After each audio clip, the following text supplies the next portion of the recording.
Bom dia, irmão, paz do Senhor. Mais uma vez juntos nessa manhã, adorando o Senhor, glorificando o seu nome e tendo o privilégio de estar diante do livro do profeta Jeremias, o capítulo 44, 45 e 46. Abra sua Bíblia, por favor, seu caderno. Vamos meditar então nesse texto tão precioso da palavra de Deus. O povo, boa parte do restante da nação que ficou ali em Jerusalém, da nação de Judá, tem muito medo da fome, das doenças e de que Nabucodonosor retorne ali para destruí-los, porque Ismael, como nós vimos no vídeo anterior, ele se levantou e inclusive matou soldados e pessoas que eram do povo caldeu, da Babilônia. Então, eles chegaram diante do Senhor e perguntaram para Jeremias: olha, conte-nos qual é a palavra de Deus e nós vamos obedecer. E vimos que o coração deles era extremamente soberbo, apesar de parecer que estavam totalmente quebrantados e que queriam fazer a vontade de Deus.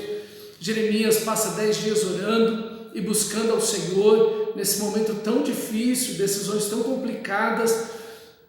E essa deve ser sempre a nossa disposição de obedecer a Deus, de buscar o Senhor, de analisar as Escrituras Sagradas. Mas o povo não obedeceu a palavra de Deus, raptou Jeremias e desceu todo mundo para o Egito. E chegando lá, mesmo contra a palavra do Senhor, se envolveram em toda espécie de idolatria, imoralidade, envolvendo-se completamente na cultura egípcia. É muito parecido com o que acontece na época do Êxodo. O povo de Israel adentra ao Egito. Até aquele momento eles serviam o Senhor. Deus havia feito coisas extraordinárias, salvando o Egito e as nações ao redor através de José. Mas agora o povo adentra o Egito por desobedecer a Deus, por rebelião ao Senhor, sequestrando o profeta Jeremias. Enfim, uma situação muito complicada e se envolve em toda espécie de idolatria, como sempre. E essa sempre é uma batalha que o povo de Deus vai enfrentar. Como vamos lidar com a cultura? Como vamos estar entre as culturas e os povos, mas servindo ao Senhor, amando ao Senhor, refletindo a glória de Deus entre as nações. Essa é sempre uma grande batalha que o povo de Deus precisa enfrentar em todas as épocas, mas infelizmente o coração deles não se arrepende. E aí então no capítulo 44, o profeta Jeremias começa trazendo a palavra de Deus para eles, mostrando, fazendo um retrospecto, mostrando toda a destruição, todo o sofrimento, toda a calamidade, morte, invasões, pestes, todas as guerras e batalhas perdidas que não apenas estavam ali naquele momento, que eles tinham sofrido pelos babilônicos, mas que eles já vinham sofrendo por mais de 1000 anos, desde que saíram do Egito. Como eles estavam em profundo e pleno sofrimento durante a maior parte desses 1000 anos e que eles não se arrependiam, que eles não se voltavam para Deus. E aqui tem um princípio que sempre volta no livro e que nós precisamos estar atentos. É da queda total, isso é, da depravação total, da descapacidade do ser humano retornar para Deus.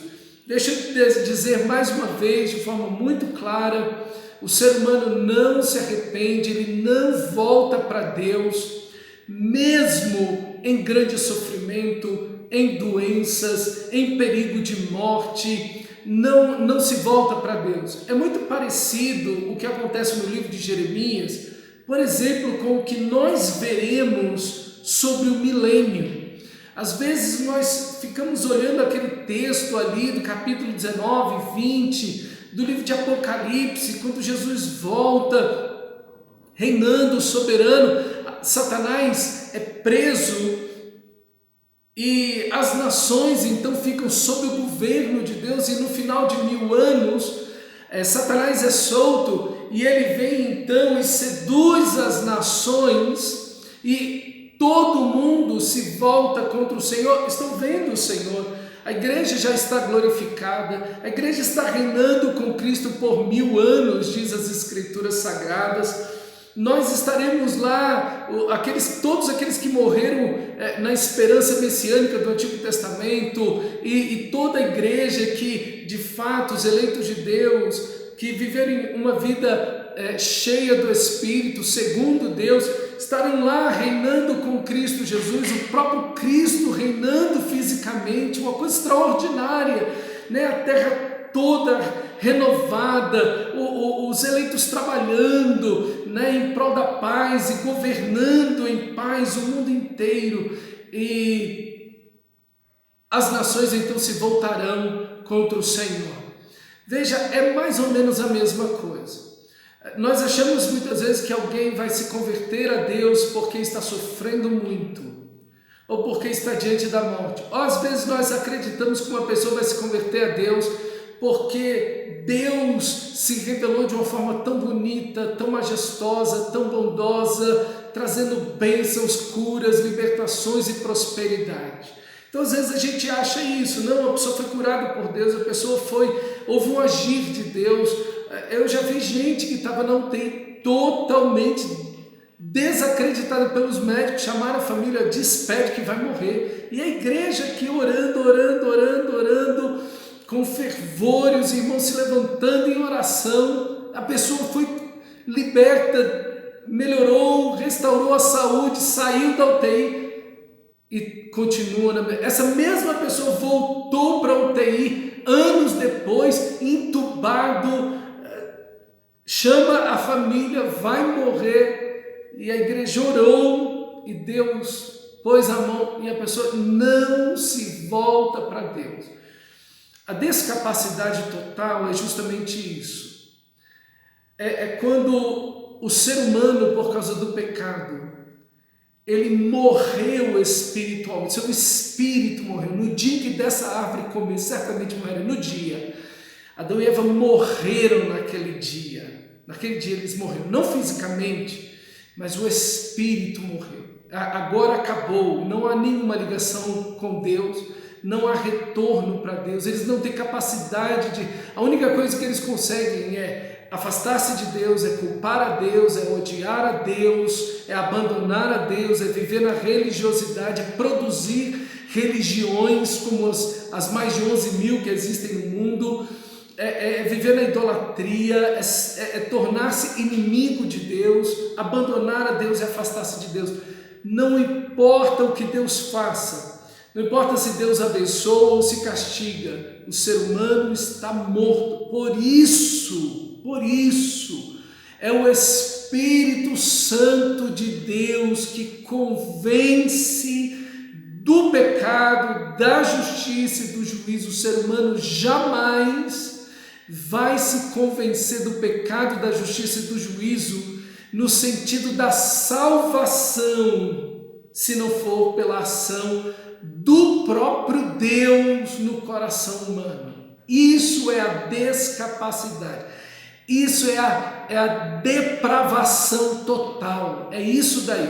O ser humano pode se arrepender de ter usado drogas e ser livre pela sua própria força e capacidade de tudo isso, ou por medicamentos.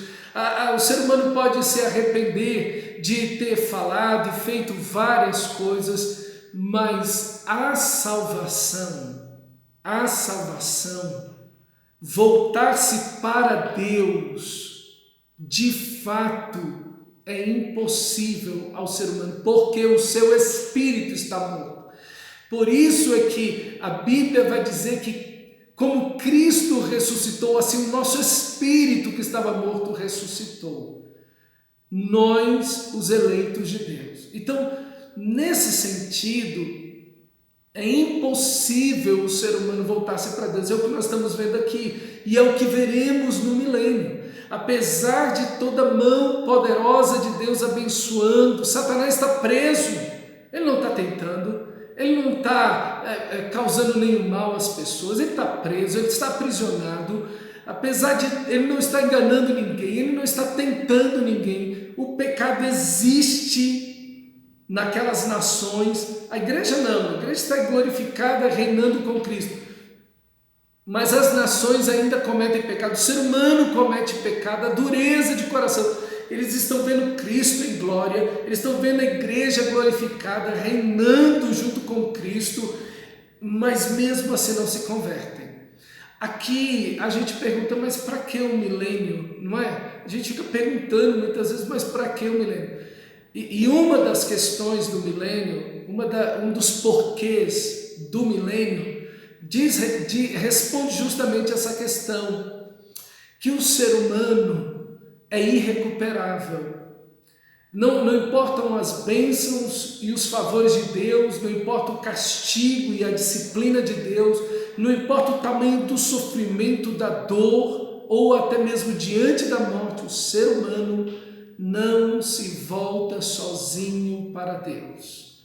A única coisa que ele vai fazer é criar barreiras por meio do seu pecado, da sua religiosidade, para tentar tirar Deus da sua consciência e tentar uma autossalvação por meio das religiões, por meio do desenvolvimento tecnológico, intelectual. É o que o ser humano vai tentar fazer. Então o milênio prova mais uma vez essa queda. E aqui é o que nós vemos.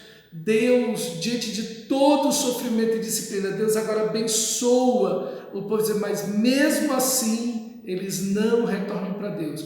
Vão para o Egito e lá se envolvem com toda espécie de idolatria, estão adorando a Rainha dos Céus e dizem, é porque nós deixamos de adorar a Rainha dos Céus, é que estamos como estamos.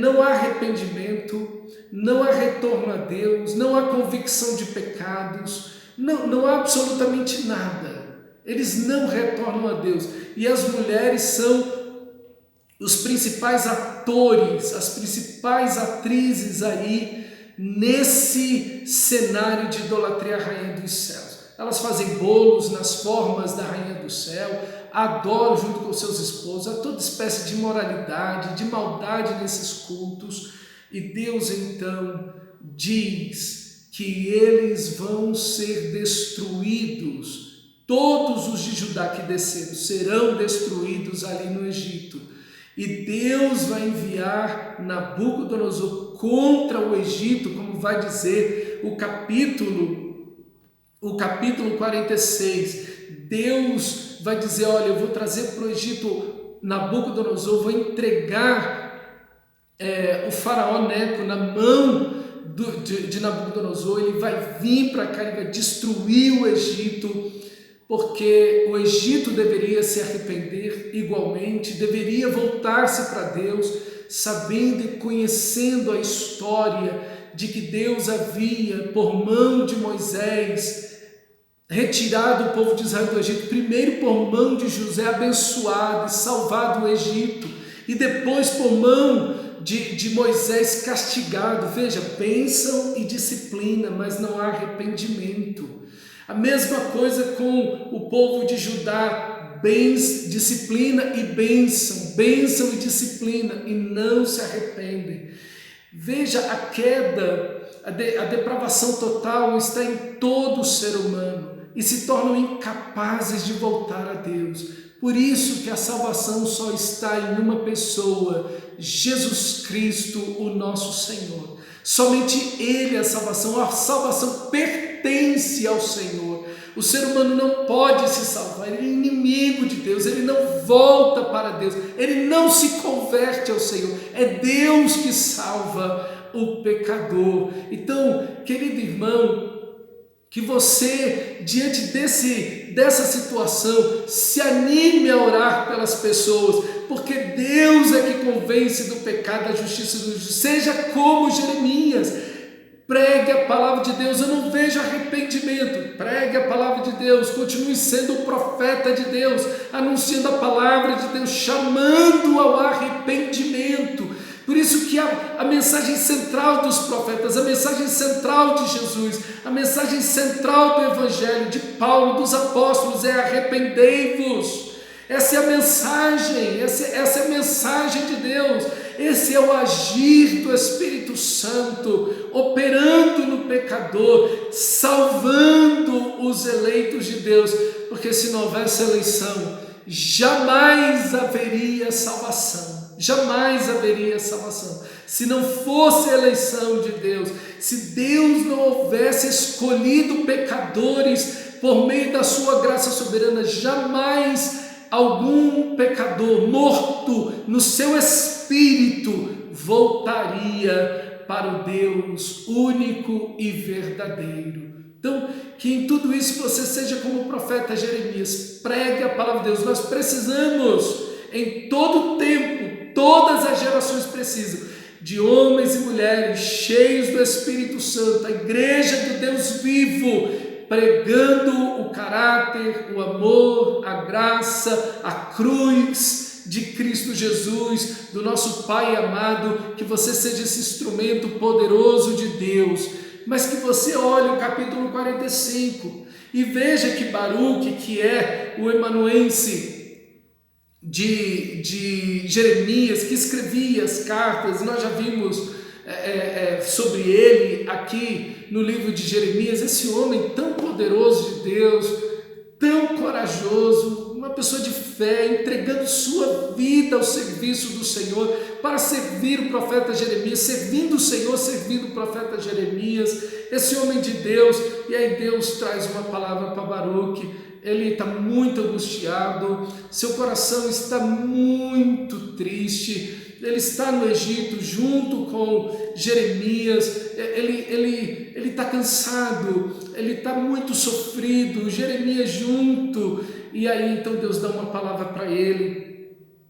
Ele está dizendo: ai de mim agora, porque o Senhor me acrescentou tristeza e sofrimento, eu estou cansado de gemer e não acho descanso. Ele está no fim das suas forças, ele está acabado, né? Servindo a Deus com tudo, um homem maravilhoso, o Baruque. Mas ouça a palavra que Deus dá para ele: assim dirás, Jeremias, a Baruque, isso diz o Senhor, eis que estou demolindo o que edifiquei. No caso, a cidade de Jerusalém, a nação do Reino do Norte, que já foi para o cativeiro, já tem tempo, agora Judá, que vai para o cativeiro, a segunda invasão de Nabucodonosor, a cidade toda queimada e destruída. Deus está demolindo o que ele edificou, para disciplina, por castigo, como consequência do pecado, chamando ao arrependimento. Ele está arrancando o que ele plantou, a vinha dele, como Israel é conhecido, né? A videira de Deus foi arrancada, foi destruída, as muralhas, as cercas que protegiam dos animais entrarem e comerem as uvas foi derrubada, e os animais vieram, as nações vieram e devoraram a herança do Senhor. Então Deus está arrancando o que plantei, e isso em toda a terra, ali em Jerusalém, ali em Judá, no Reino do Sul, no Reino do Norte, mas também em outras nações. Há um juízo generalizado por parte de Deus, e não é diferente hoje. Nós vemos o juízo de Deus, sempre o juízo chamando ao arrependimento, o juízo processual, um juízo que vai avançando, chamando as pessoas, as nações ao arrependimento. Mas Baruque, Deus faz uma pergunta para ele: e procuras tu grandezas?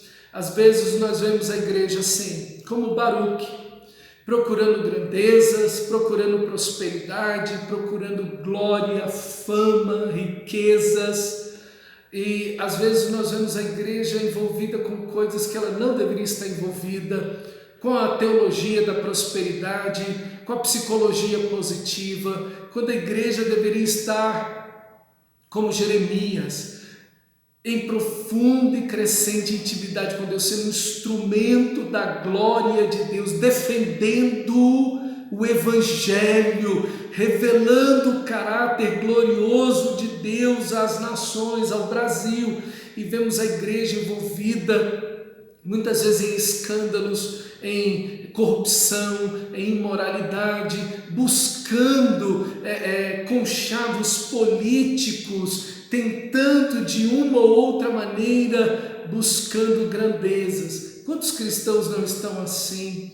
Meu irmão amado, que você não busque grandezas, mas que você busque a glória de Deus.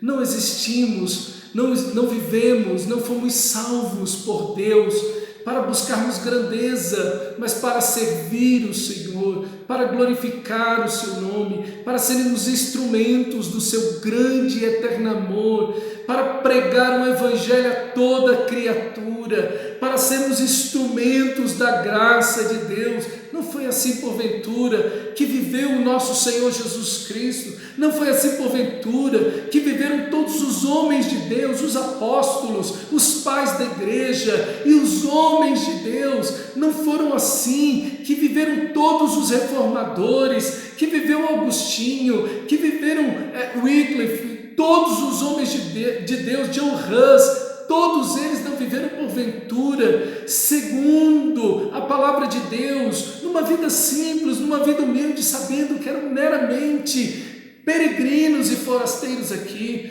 Que Deus te abençoe, meu irmão. E quando Ele faz isso para a glória dEle. Ele faz isso não para que você busque riquezas e grandezas, mas Ele faz isso para que você use tudo isso para agradecer o nome dEle.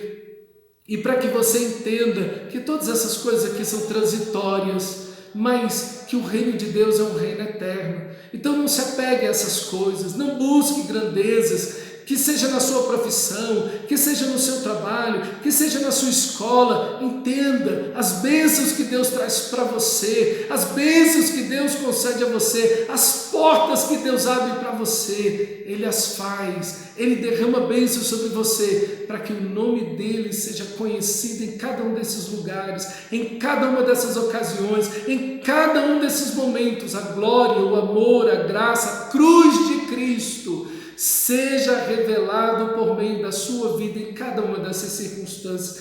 Esse é o grande objetivo de Deus, nos abençoar. Não procure grandezas, procure a glória de Deus. Não procure grandezas, procure a santidade de Deus. Não procure grandezas, procure servir ao Senhor nosso Deus, pregando o Evangelho, amando os irmãos, servindo a igreja, anunciando a Cristo, evangelizando, sustentando missionários, vivendo para a glória de Deus. Que o alerta, Baruque, seja para mim e para você, sabendo que nós temos a esperança da vida eterna, e um dia vamos encontrar Baruque lá na glória, e dizer: poxa, Baruque, aquela palavra que Deus deu para você foi uma bênção para a minha vida, caiu sobre mim como chuva, aquela palavra que Deus te deu lá em Jeremias, no capítulo 45, e produziu fruto na minha vida. Da mesma maneira, busquei servir ao Senhor como você, de forma fiel. Meu irmão amado, que Deus te abençoe, que Deus use a sua vida. Esse mundo mesmo caído, em ruínas, precisa de Jeremias e Baruques que sirvam ao Senhor com intrepidez, com ousadia, com alegria, com poder, com graça, comprometidos com o reino de Deus. Que Deus te abençoe de maneira poderosa, em nome de Jesus.